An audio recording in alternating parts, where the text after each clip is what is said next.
हाय, कभी कोई पोस्ट देखा है और सोचा है कि ये तो पक्का झूठ है, लेकिन फिर देखा उस पर हजारों लाइक्स हैं और लगा शायद सही ही होगा। हाँ, ऐसा सबके साथ होता है। इंटरनेट बहुत तेज चलता है और इस तेजी में सही और गलत में फर्क करना बहुत मुश्किल हो जाता है। आज बात करेंगे एक ऐसी चीज की जो हमारी सोच को धीरे धीरे मोड़ देती है बिना हमें पता चले, जिसका नाम है प्रोपेगेंडा। प्रोपेगेंडा मतलब सिर्फ पोस्टर या नारे नहीं होते। आजकल ये हर जगह छाई हुई रील्स, खूबसूरत ढंग से बनाई गई जानकारी, मीम्स और ट्वीट्स की शक्ल में आता है। ऐसा कंटेंट जो हमें किसी एक तरीके से सोचने या महसूस करने के लिए मजबूर करता है, जो अक्सर थोड़ी गुमराह करने वाली, नाटकीय या एक तरफा बातों के जरिए होता है। कभी कभी ये साफ नजर आता है, जैसे किसी सेलिब्रिटी की फोटो के साथ झूठा बयान जोड़ देना, लेकिन ज्यादातर ये बहुत सोचे समझे तरीके से किया जाता है, जैसे कोई रील जो किसी ग्रुप का मजाक उड़ा रही हो या कोई इन्फोग्राफिक जो अपनी बात सही साबित करने के लिए जानकारी को छाट छाट के दिखा रहा। मतलब ये हमेशा झूठ नहीं होता।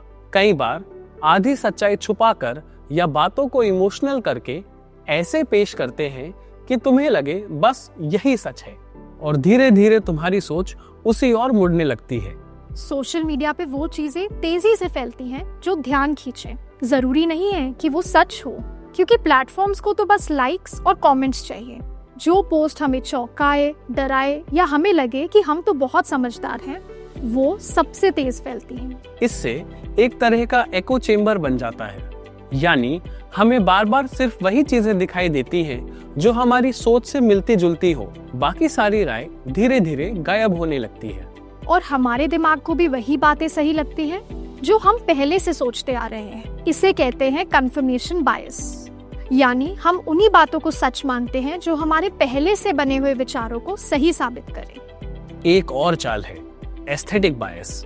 जो चीज दिखने में अच्छी लगती है उस पर भरोसा करना आसान हो जाता है। मतलब कोई पोस्ट अगर अच्छे रंगों में हो या उसमें स्टाइलिश चार्ट्स हो, तो हम मान लेते हैं उसमें जो भी लिखा है वो भी सही होगा, चाहे वो गड़बड़ या गलत भी हो। अब सोचिए, अगर कोई मशहूर इन्फ्लुएंसर या यूट्यूबर बड़े आत्मविश्वास से कुछ कहे, तो हम अक्सर मान लेते हैं कि बात सही है, भले ही उसे उस टॉपिक की समझ हो या ना हो।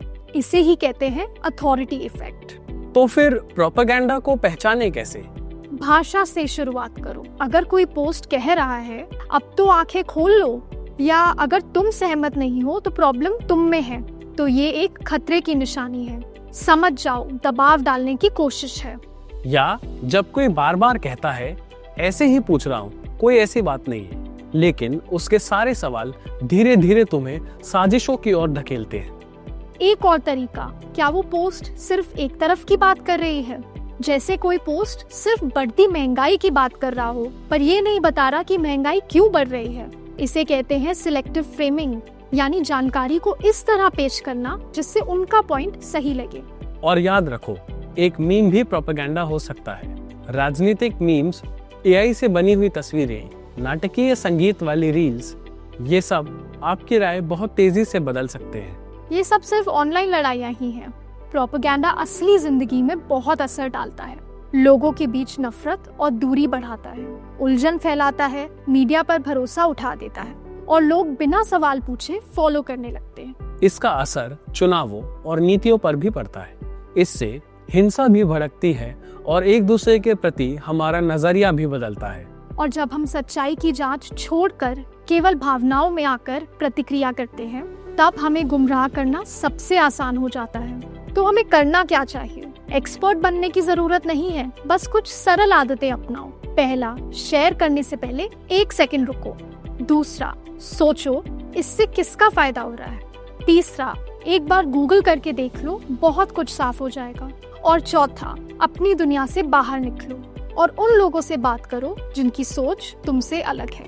पक्षपात को पहचानना सीखो। देखो कौन सी बातें कही जा रही हैं और कौन सी छुपाई जा रही हैं। शब्द कैसे चुने गए हैं, उस पर ध्यान दो।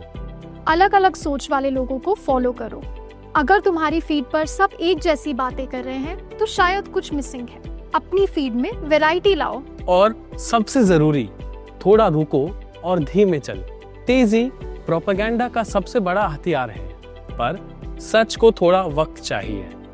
हम सब भी सीख ही रहे हैं। जरूरी नहीं कि हमें सब पता हो, जरूरी ये है कि हम सही सवाल पूछें। तो विश्वास करने से पहले 2 बार सोचो और समझदारी से शेयर करो।